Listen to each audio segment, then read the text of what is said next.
240 కూడా దాటలేదు. ఏంటి, భారత్ ను థర్డ్ లార్జెస్ట్ ఎకానమీ చేసి చూపిస్తారా? ముందు మీరు మ్యాజిక్ ఫిగర్ కూడా దాటలేదు, అది చూసుకోండి. ఈ వికసిత్ భారత్, ఆత్మనిర్భర్ భారత్ లాంటి వాటిని కట్టి కబ్బోర్డ్ లో పెట్టి మీ పని మీరు చూసుకోండి. మోదీ గ్యారంటీ అన్నారనుకోండి, బాగోలు చెప్తున్నా. మేము భారతీయులం, అందులోనూ పక్కా కులవాదులం. మాకు మీలాంటి వారితో పోసలేదు. ఈ బోడీ ఈ సెటైర్ చూసారా, పక్కా కులవాదులు అని. ఆ కులాన్ని పెంచి పోసిందే నీలాంటి నీచులు. ఓకే, ఆ మతాన్ని ప్రక్షాళన చేయాల్సిన పని 10 ఏళ్ళు చేతిలో పెట్టుకుని కులం అక్కర్లేదు పక్కన పెట్టండి అంటే, కుల అహంకారం పెరిగి జనాల్ని నాశనం చేస్తున్న దళితుల్ని లేకపోతే అమ్మాయిల్ని, హిందూ అమ్మాయిల్ని అదే ఉత్తరప్రదేశ్లో చంపి తగలబెట్టినా సరే నోరెత్తని నీచులు ఉన్నారు చూసారా, మీరే కారణం. హిందూ మతాన్ని ఇంకొకళ్ళు ఎవరో నాశనం చేయక్కర్లేదు, మీలాంటి విష పురుగులను నాశనం చేస్తారు. వీళ్ళు మళ్ళీ నిజమైన అంటే నార్మల్ హిందూస్ ఎవరైతే సెన్సిబుల్గా ఆలోచిస్తారో వాళ్ళని వీళ్ళు తిట్టడం సిగ్గు లేకుండా. ఈ నీచ బతుకులు చూడండి. పక్కన ఇంకా కామెంట్లు ఏం రాశారో చూడండి. భారతదేశానికి శత్రువులు ఎక్కడో లేరు, మన దేశంలోనే మేధావులని చెప్పుకునే వర్గం. అది ఎగ్జాక్ట్లీ అదే కరెక్ట్. ఈ నీచులు ఎవరైతే ఉన్నారో మీ నీచులే దేశాన్ని నాశనం చేసేది. ఇంట్లో ఉన్న చీడ పురుగు, ఇంట్లో ఉన్న విష పురుగు ఎవరు అంటే హిందుత్వవాదులు. హిందువులు కాదు, హిందుత్వవాదులు, సంఘీ అనే నీచులు. వీళ్ళు మాత్రమే దేశానికి హానికరం. మిగతా హిందువులందరూ సెన్సిబుల్గా ఆలోచిస్తారు. వాళ్ళకి ఏది కావాలో, ఏది డెవలప్మెంట్ అంటే వాళ్ళకి తెలుసు. ఈ బోడి 4-5 గుళ్ళు కట్టేసేసి వాళ్ళ దగ్గర కన్నెర్ర చేస్తాను, వీళ్ళ దగ్గర వారు రాపించేసాను, అది ఆపించేసాను అని మురిగితే నమ్మేవాళ్ళు కాదు. ఆ పెచ్చ 10 ఏళ్ళుగా ఎక్కిచ్చారు కదా, ఆ మెంటల్ తగ్గడానికి కొంచెం టైం పడుద్ది. ఈ మధ్యలో వచ్చాయి కాబట్టి సరిపోయింది. ఓకే, నెక్స్ట్ టైం మీరు వస్తారని ఎక్స్పెక్ట్ చేయకండి. ఈసారి ఒళ్ళుంచి పని చేసే తప్ప మళ్ళీ వచ్చే అవకాశమే లేదు. ఓకే, ఇంకా చూడండి చెప్తాను. ఏదో పెద్ద మేము గెలిచేసాము మళ్ళీ మా రాజు వచ్చేసాడు అనుకుంటున్నారు కదా, మీ రాజు ఎలాంటి కుంటి కులాసమో చూపిస్తాను, చూస్తున్నాను కాసేపు. ఇది చూడండి, ఈ విషయం చూడండి. ఇంకా 75 సంవత్సరాలు పేదరికానికి అలవాటు పడ్డ మమ్మల్ని మీరేదో ఉద్ధరించేద్దాం అనుకుంటే చూస్తూ ఊరుకుంటాం అనుకుంటున్నారా? మెల్లగా దేశ ప్రధానిగా సెటిల్ అయిపోదాం అనుకుంటున్నారా ఏంటి? కరసేవకులను కాల్చి సరయు నదిలో రక్తం పారించిన ములాయం సింగ్, అతని కొడుకు అఖిలేష్ మీకు శత్రువులు కావచ్చు, కానీ మాకు మా కులం వాళ్ళు. కానీ నిగ్గదీసి అడిగే ప్రయత్నం మాత్రం మీరు చేయకండి. అర్థమైందా? అంటే హంతకుల్ని మా కులపోళ్ళు, ఈ కులపోళ్ళు అని చెప్పి అని అనుకుంటూ ఉంటే ఈ హిందువులు అనేవాళ్ళు ఎవరి మనోభావాలు దెబ్బతిన్నావు. వాళ్ళందరూ ఎంజాయ్ చేస్తున్నారండి పక్కన కామెంట్లు రాసుకుంటూ. ఇంకా బానిసత్వం పోలేదు, మాకు ఐక్యత లేదు అని. ఐక్యత ఎలా ఉంటుంది? కాస్త డిఫరెన్స్ ఆఫ్ ఒపీనియన్ ఉంది అనగానే అసలు నువ్వు హిందువే కాదు, అసలు నువ్వు హిందువే కాదు, నీచుడివి నువ్వు, దుర్మార్గుడివి నువ్వు, వెండిపోటుదారుడు నువ్వు అని తోసేస్తుంటే ఇంక ఎలా నమ్ముతారా మిమ్మల్ని? సమాజంలో ఇది చూడండి, ఈ జుబ్బూరు గోపాల్ గడ్ అంటే, సమాజంలో స్వార్థపూరిత రాజకీయ నాయకులు ఎంత కుట్రలు చేసినా ధర్మమే గెలవాలని ఆశిస్తున్నాను. ధర్మం ఎందుకు గెలవాలబ్బా? నీ ధర్మం కోసం అయింది. అదే ధర్మాన్ని పాటించే వాళ్ళందరూ నీచులు అంటున్నాడు. ఈ నీచుడు చూడండి, ఎన్కౌంటర్ చేయాల్సిన వాళ్ళని చేయకుండా వదిలేస్తే ఇలాగే ఉంటుంది. విషపూరితమైన మనుషులు, జంతువులు ఎక్కడ ఉంటాయంటే హిందుత్వవాదుల గ్రూపులు ఉంటాయండి. దేశాన్ని నాశనం చేసేది, హిందువులను నాశనం చేసేదే వీళ్ళు. వీళ్ళకి దూరంగా ఉండండి. ఇలాంటి వాళ్ళు పబ్లిక్లో సిగ్గు తీసేలాగా you have to expose them. These people destroy our country.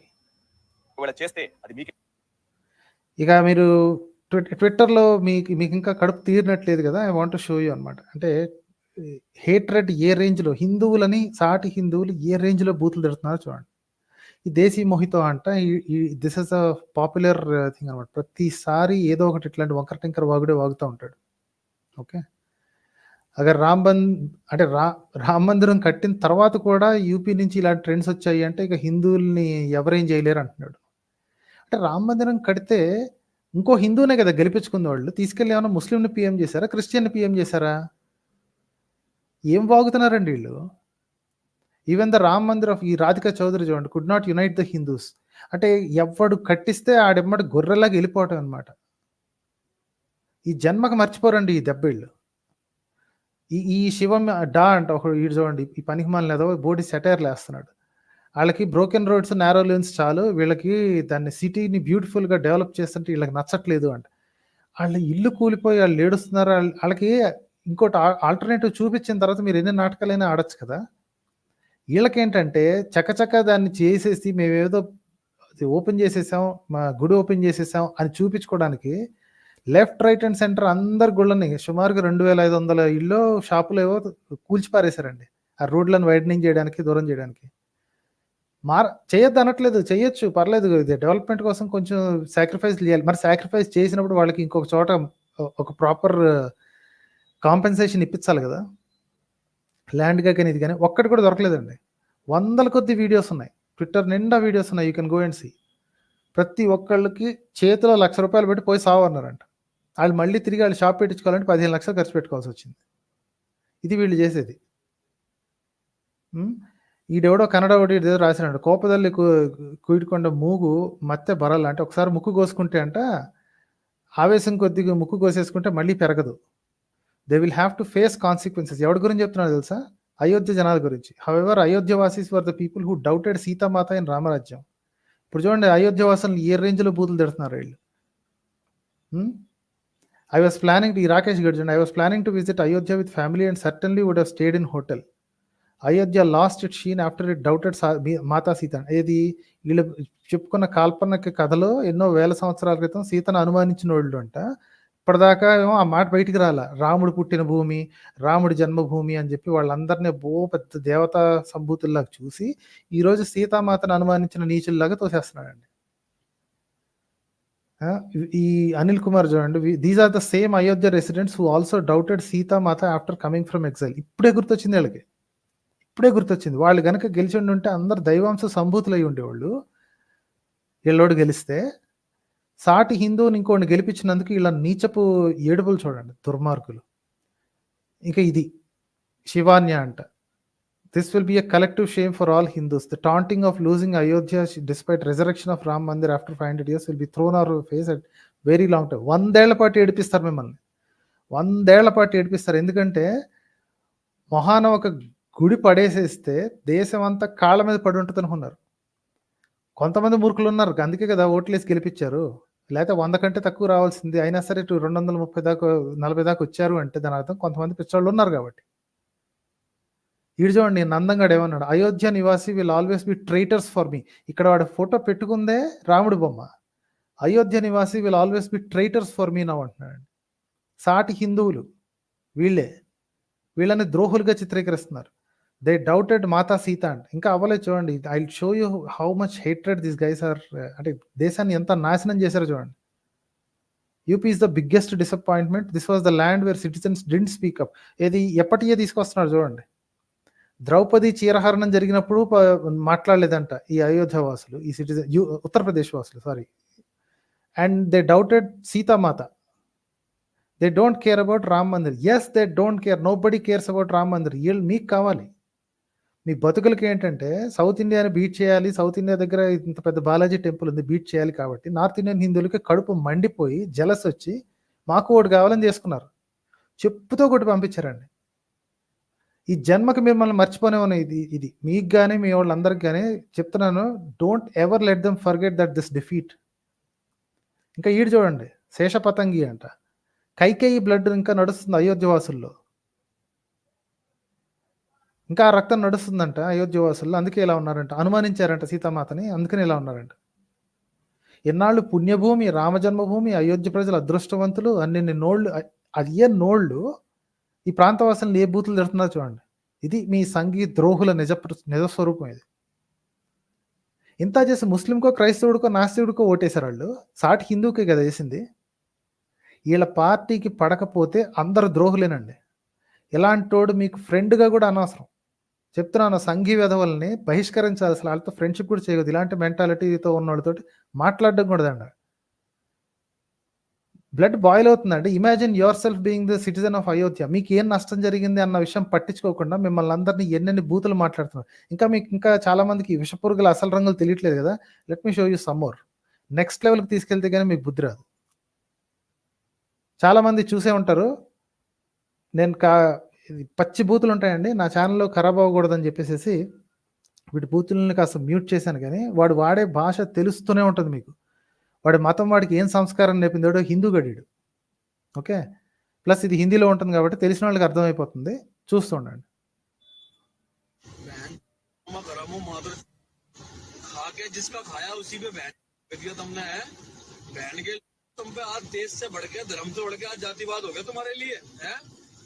और जहां भगवान श्री राम तरसते रहे अपने घर वापसी के लिए, మీకు మతం కంటే ధర్మం కంటే కులం ఎక్కువైపోయిందిరా మీకు అని తిడుతున్నాడండి. ये और उन्हीं नमक हरामों ने माँ उनका त्याग करवाया है। और आज आज जिस पार्टी ने कार सेवक लाखों कार सेवकों पे गोलियां चलवाई है, उन नमक हरामों को तुमने जिता दिया। और जिस पार्टी ने भगवान श्री राम को घर वापस కరసేవకులు ఉన్నప్పుడు వాళ్ళ మీద ఇదేంటి ఫైరింగ్ చేసి వాళ్ళు చేసే అకృత్యాలను ఆపడానికి ఫైరింగ్ చేసింది అదే సమాజ్వాదీ పార్టీ అని అప్పట్లో ఉన్నది. సో ఈడి ఏడుపు ఏంటో చూసారంటే అలాంటి కాల్చి పారేసిన వాళ్ళని ఇప్పుడు మీరు ఎన్నుకున్నారండి. అప్పుడు నచ్చలేదు, ఇప్పుడు నచ్చలేదు వీళ్ళకి. అయోధ్య ప్రజలకి అప్పుడు కూడా నచ్చలేదు, ఇప్పుడు కూడా నచ్చలేదు. అందుకే వాళ్ళకి ఆ సంబంధమే లేదు. కరసేవకులు మీ గజ్జి కుక్కలే కదా, మీ గజ్జి కుక్కలే ఇప్పుడు కరసేవకులు. సో అప్పుడు తన్నారు, ఇప్పుడు తన్నారు. What is the difference? కానీ అసలు వాడి మెంటాలిటీ చూడండి. ఇలాంటి నీచులు ఇదేదో బయటపడ్డాడు అంతే. ఇది బాగా వైరల్ అయిపోయి ఈయన అరెస్ట్ చేశారు కాబట్టి బయటపడ్డది. కాకపోతే ఇలాంటి బూతులు తెలుగులో ఎన్ని ఉన్నాయో మీకు తెలియదు అసలు. उसे तुमने हरा दिया है। अरे हमारे जैसे भी जो योद्धा लड़ रहे हैं, किसके लिए लड़ रहे हैं भाई? देश धर्म के हित के लिए। ये अपने स्वाभिमान, पर्सनल स्वाभिमान की लड़ रहे हैं क्या हम? ये लड़ाई स्वाभिमान की है, देश धर्म की है। वो रामपुर गांव जिसमें सारे 32 घर बना के दिए बीजेपी ने, और एक भी सारी पूरी वोट मुसलमानों की और एक भी वोट नहीं दी बीजेपी को। वो अपने धर्म के लिए लड़ रहे हैं और तुम माता अपनी जातिमान, अपना स्वाभिमान है। राम जादव చూసారు కదా, అది వీళ్ళ బతుకు ఏంటంటే ఇదనమాట. నాకు ఓటు వేయకపోతే నువ్వు ఎలాంటి ఓడిపోయినా సరే నువ్వు ద్రోహివి, హరాంజాదే గాడు, అన్ని పచ్చి బూతులు అనమాట. ఎన్ని బూతులు వినపడుతున్నాయి తెలుసు కదా. నీకు ఇంకా తగ్గినట్లేదు. I just show you one more. ఈడున్నాడు కదా, ఈ పేరు అమిత్ పండిత్ అని ఒకడు ఉన్నాడండి. వాడి మీమ్ చూడండి, వాడి స్టేటస్ చూడండి. ఇది my PM is sad today so that I'm two. Okay, మా పిఎం ఏడుస్తున్నాడు కాబట్టి నేను కూడా ఏడుస్తున్నాను. ఈడి బూతులు మరీ ఎక్కువ ఉంటాయి. బట్ స్టిల్ కొంచెం జాగ్రత్తగా ఉండండి. धूप कम चुपती है यार, इन रंगों के भाषण ज्यादा चुपते हैं। और इन बहन के लोगों की माँ का बहुत यूपी में रहते हैं। इनकी बहन की चुप, बहन के लौड़े साले मादर जिसका खाया उसको नहीं दिया है। అమిత్ పండిత్ అండి. వీడు బ్రాహ్మణుడు. బజార్ మతం వీడికి నేర్పిన సంస్కారం చూసారా. బూతులు మీకు వినపట్లేదు, కట్ చేశాను కావాలని. బట్ మీకు అర్థమైపోతుంది కదా ఏమంటున్నాడు. ఇది ఈ నీచపు బతుకులు, వీళ్ళ సంస్కారం, వీళ్ళ మతం వీళ్ళకి నేర్పింది ఇదండి. ఇలాంటి నీచులు మీకు ఎప్పటికీ ఫ్రెండ్స్ కాలేరు. ఇలాంటి వాళ్ళు తెలుగులో వందల కొద్దీ ఉన్నారు. అవన్నీ ఎత్తుక్కుంటా కూర్చుంటే నాకు మెంటల్ వచ్చేస్తుందని చెప్పి నేను ఎతకలేదు. But you know exactly who they are. అయోధ్య వాసులని, అయోధ్య ప్రజలని